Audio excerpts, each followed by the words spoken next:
Salmo 34. Bendigo o Senhor em todo momento, o seu louvor está sempre em meus lábios.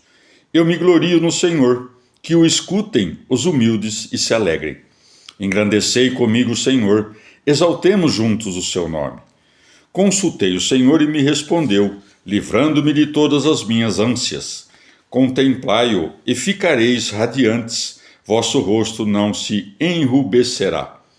Este pobre clamou e o Senhor o escutou, salvando-o de todos os seus perigos. O anjo do Senhor acampa em torno de seus fiéis, protegendo-os. Provai e apreciai que é bom é o Senhor. Feliz o homem que nele se abriga. Respeitai o Senhor, seus consagrados, pois nada falta aos que o respeitam. Os ricos empobrecem e passam fome. Os que buscam o Senhor não carecem de bens. Aproximai-vos, filhos, escutai-me. Vou ensinar-vos a respeitar o Senhor. Existe alguém que ame a vida, que deseje anos desfrutando bens? Guarda tua língua do mal, teus lábios da falsidade. Afasta-te do mal e pratica o bem. Busca a paz, persegue-a. O Senhor dirige seus olhos aos justos e os ouvidos a seus clamores. O Senhor se enfrenta com os que praticam o mal, para extirpar da terra sua memória. Se gritam, o Senhor escuta e os livra de todos os perigos. O Senhor está perto dos atribulados e salva os abatidos. Por muitos males que sofre o justo, de todos o livra o Senhor. Ele cuida de todos os seus ossos, nenhum só será quebrado. Maldade dá morte ao malvado, os que odeiam o justo o pagarão. O Senhor resgata a vida de seus servos, não serão castigados os que nele se abrigam.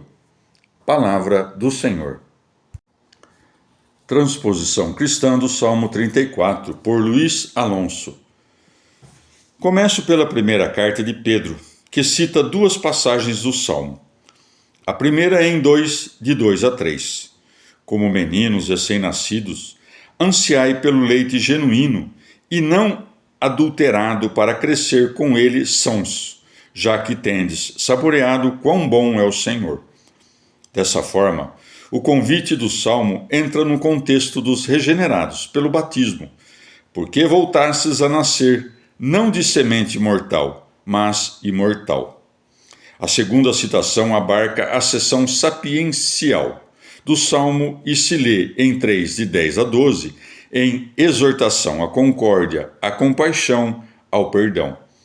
Sede compassivos, com afeto de irmãos. Não devolvais mal por mal, nem insulto por insulto.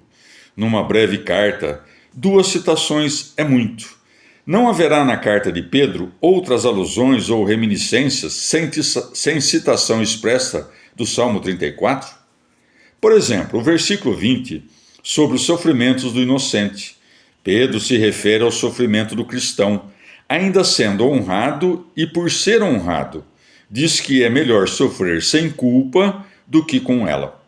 Se é duvidoso que o apóstolo esteja pensando na frase do Salmo, é certo, porém, que o seu ensinamento se oferece como prolongamento enriquecedor. A carta aos Hebreus recolhe o símbolo do gosto espiritual, cujo objeto imediato é o dom e a palavra de Deus. 6.2. Pois para os que foram uma vez iluminados, saborearam o dom celeste e participaram do Espírito Santo.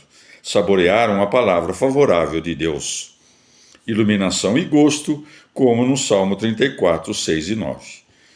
O gloriar-se no Senhor, e não em homens e valores humanos, é doutrina comum no Antigo Testamento e Novo Testamento.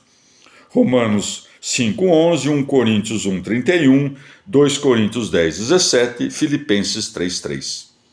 O famoso desenvolvimento midráxico de 2 Coríntios 3, de 7 a 18, embora não cite nem comente expressamente o Salmo, enriquece-se lido à luz do versículo 6.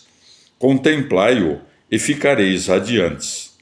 A linha do desenvolvimento se pode esquematizar assim. Moisés, exposto à glória resplandecente do Senhor, ficava radiante do reflexo do esplendor. Êxodo 34, 29 a 35.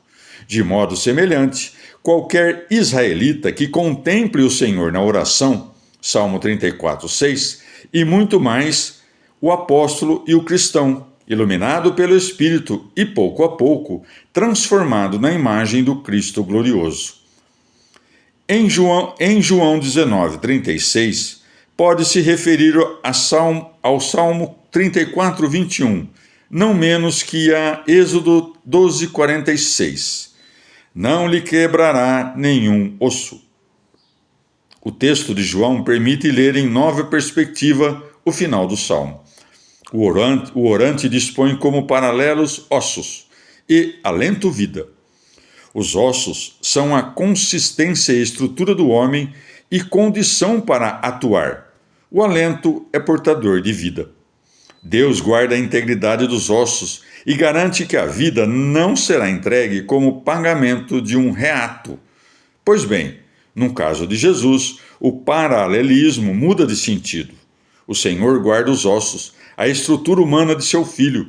Em contrapartida, o alento último, a vida, ele a recebe e resgata para além da morte, infundindo de novo o alento na ossada. Ezequiel 37. Dessa forma, o Salmo se abre ao horizonte de esperança que o autor não conheceu, pela virtude expansiva dos símbolos. A referência do gosto ou saborear à Eucaristia é frequente nos padres.